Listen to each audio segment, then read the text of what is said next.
बिस्मिल्लाहिर्रहमानिर्रहीम। अस्सलामु अलैकुम। क्यूस्ट न्यूज़ के साथ मैं हूं सना हुसैन। चलते खबरों की जानिब। उमर अयूब की 1 माह के लिए राहदारी जमानत मंजूर, गिरफ्तार न करने का हुक्म। पेशावर हाई कोर्ट के जस्टिस इश्तियाक इब्राहिम ने उमर अयूब की राहदारी जमानत की दरख्वास्त पर समाअत की। दौरान समाअत वकील दरख्वास्त गुजार ने दलाइल दिए कि उमर अयूब के खिलाफ इस्लामाबाद थाना रमना में मुकदमा दर्ज किया गया है। दरख्वास्त गुजार मुतल्लिका अदालतों में पेश होना चाहते हैं, लेकिन इन्हें गिरफ्तारी का खदशा है, इसलिए राहदारी जमानत दी जाए।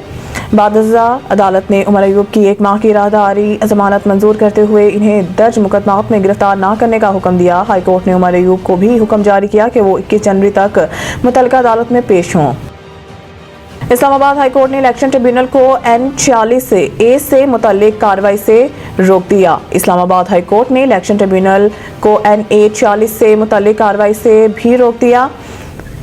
Chief justice Islamabad high court justice Aamir Farooq ने हल्का NA40 से PTI के उम्मीदवार आमिर मुगल की दरख्वास्त पर समाअत की। दरख्वास्त गुजार की जानिब से वकील फैसल फरीद चौधरी अदालत पेश हुए। अदालत आलिया ने PTI के उम्मीदवार दरख्वास्त पर हुक्म इम्तना जारी करते हुए आमिर मुगल की इलेक्शन पिटीशन की हद तक इलेक्शन ट्रिब्यूनल को कार्रवाई से रोक दिया और फिरकैन को नोटिस जारी करके जवाब तलब कर लिया। आइंदा समाअत रजिस्ट्रार ऑफिस मुकर्रर करेगा।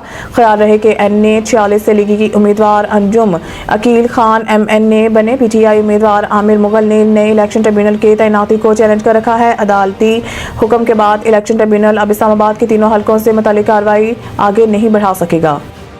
सिर्फ लाहौर पंजाब नहीं है, तरक्याती मंसूबे पूरे पंजाब में होने चाहिए। गवर्नर पंजाब सरदार सलीम हैदर खान ने पंजाब हुकूमत पर तनकीद करते हुए कहा कि खुदा गवाह है, पंजाब में कोई ऐसा अस्पताल नहीं जहां पर गरीब आदमी का फ्री इलाज हो सके, जबकि सिंध के तमाम अस्पतालों में गरीब मरीजों का बड़े से बड़ा इलाज फ्री होता है।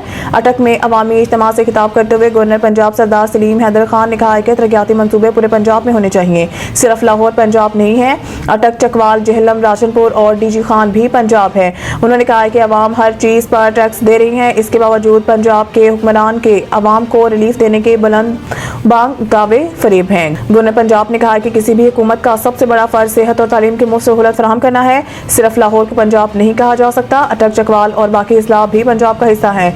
बाकी इजला को अहमियत देना होगी, वरना हुकूमत नहीं चलेगी। 9 मई के बास किरदारों को सजा मिल गई, अब मरकजी किरदार की बारी है। अता तारर लाहौर में अपने हल्का इंतखाब ग्रीन टाउन में लीगी कारकुनों से खिताब करते हुए अता तारर ने कहा है कि हम इंतशार और तकसीम की सियासत पर यकीन नहीं रखते, सियासी मुज़ाकरात के कायल हैं और मुज़ाकरात करना भी जानते हैं, मगर मुल्क में सियासी दहशतगर्दी नहीं चल सकती। उन्होंने कहा है कि 9 मई नाकाबिले माफ़ी जुर्म है, मास्टरमाइंड को भी सजा होगी। सियासत की आड़ में मुल्क पर हमले किए गए, शोधा की यादगारों को मस्मार किया गया, मुल्क की दफाई तनसीबात पर हमले किए गए, दफाई निज़ाम को नुकसान पहुँचाया गया, दुश्मन का ख्वाब पूरा करने वाले खातिर जमा रखे। अता तारर का कहना था कि सियासी जमातें बाद में पाकिस्तान पहले है, इख्तिलाफात सियासतदानों से करे, शोधा के साथ दुश्मनी क्यों करते हैं। मज़ीद न्यूज़ अपडेट के लिए देखते रहिए क्यूस्ट न्यूज़।